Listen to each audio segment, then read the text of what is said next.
The golden plaque of an ancient Sumerian queen dating to 2500 BCE. This is a solid gold ancient plaque that may very well have sat on the throne of the ancient queen herself. So let's translate this. Right, so let's translate this. Let's shrink myself down and use myself as a cursor. I'm going to try to explain it in some detail and explain it coherently, hopefully. Alright, and it might take 7-8 minutes. I'll try and do it as quick as I can, but as I say, I want to explain the signs and explain it well. So the top line, I'll do it line by line. It says Shara Luga e Mahra. So Shara here, that's the name of a god. His name is Shara, and this is who the inscription is dedicated to, and we know that because of the dated case marker on the end. So this is Shara. Luga means king. This is this here what I'm circling.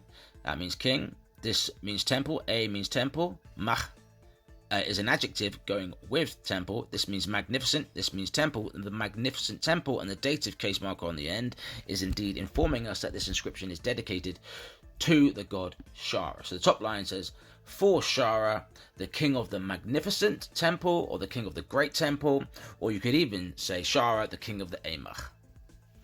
The next line, second line, says, Bar Irnun Dam Nyeshikidu Lugal Umakake. What this translates to as Bar Irnun, this is the name of the queen in question. This is the queen the plaque was wrote for, other than being dedicated to the god, and the rest of this inscription is going into great detail. Well, it's telling us her lineage. It's just going to tell us all about her, who her father was, who her grandfather was, who her father-in-law is. And let's just carry on with it. So Bara Ir Nun, this is her name here. Dam, this means spouse or wife in this case. Nishikidu is her husband's name. Nishikidu, and then it's going to tell us who Nishikidu was. Lugal king, as we knew from up here.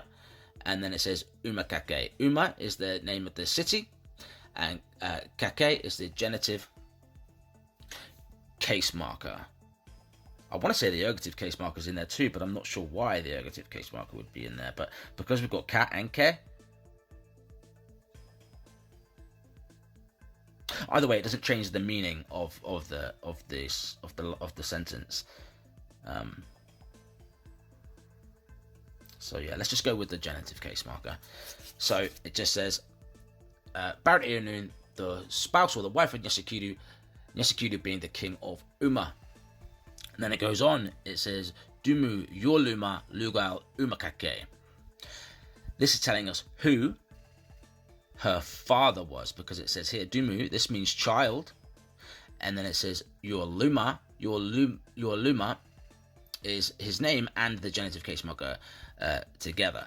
So it's the child of Yorluma. This is all of this here. Dumu Yorluma. Yorluma is what it's saying. So it's the child of Yorluma. Her father's name is Yorluma, and then it says King Lugal Umakake.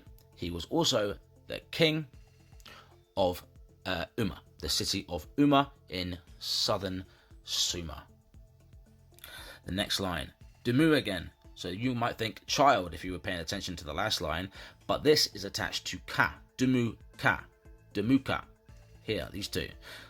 What that translates as descendant or grandchild. So Dumu means child, Dumuka means grandchild or descendant. So it says Dumuka Enakali Lugal Umakake. So grandchild Enakali. It's the grandchild. Her grandfather is his name is Enakali, and then it tells us who he was, because this is a what's the word I'm looking for? Dynasty. So he was also the king of Uma. So that's why it tells us again Lugal Umakake. He was the king of Uma. Also, next line. Agia il Lugal Umakake. So Agia can either mean, depending on context, it can mean bride or it can mean daughter-in-law. Obviously, it's not going to mean bride because we already know that her husband is Nyeshikidu. So in this instance, it's referring to her father-in-law. So her father-in-law's name is obviously another important person, obviously a king or a master. Lugal can also translate to master. So yeah, father-in-law or the daughter-in-law, I guess you could also say, of Il Lugal Umakake. So the daughter-in-law, her father-in-law is Eel, the king of Uma. The next line, it says Ushara Pa Mu'ea. So this is a temporal clause, and it's going with the subordinate locative marker on the end here. You often see the subordinate locative marker when you see this temporal clause U on the beginning, and this will translate to U, will translate to temporal clauses. You didn't know they refer to when the main action of the verb is occurring, and temporal clauses in English translate to either when or after. So what we're going to translate this as is when. So it's when Shara and Pa'e, because this is a compound verb, means appear, and then we have the ventive prefix in the middle. So it's when Shara appeared. And this next line is going with this. We know this because this also has the subordinate locative marker on the end, but we don't have another one of these, so I know that these two are attached with this. So what I'm going to do is I'm going to add an and in English after this line. So I know this is saying when Shara appeared and then this line. So it says Baraku. Bara means dais or throne, and this means holy. So when Shara appeared and the holy throne, Munadua. Munadu means was built for him. Mu, this is the ventive prefix, stating that this is a transitive verb coming up, and the transitive verbs need a direct object. The direct object is the third person, him, here in the dative, so it's for him. This is the verbal root meaning to build. So it's the holy throne was built for him. So it's when Shara appeared and the holy throne was built for him. And then the next line, Namtil Lanida. This means Namtil here. This means, God damn it, Barry Stein. Namtil means life. Start again.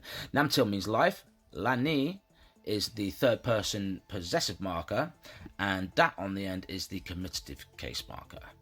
And this is a bit of a complement clause, a complementary clause to the sentence of above, because now it's sort of, in English you'd have a comma here, and then it would say with her life. So this means life, this is the third person possessive, and this means with. So it's with her life. And then the very last line says Shara a ma. Oh God, what is that? Shara a ma. Shara a mahra she sahesh munirig. What this says is, so we have Shara again. If you've been paying attention, Shara. So it's talking about the god Shara. Amach, we had this at the beginning, magnificent temple, or the Amach, and then this is the terminative case marker. So all of this is saying to Shara in the great temple, to Shara at the great temple, or to Shara in the great temple, and then we have all of this is kind of together. So it says this is a compound verb again. So it says Saesh Munirig. So sa-rig means to gift or to donate, and then we have mu, which is the ventive prefix, going with transitive verbs again. Ni is the locative case in the one of the locative cases in the verbal chain, preceding the verbal base, which is sha-rig, which means to donate. So altogether, this is stating to Shara in the great temple, she donated this plaque here or there. So let's go through it all in English if I've got time. I think I just might have enough time.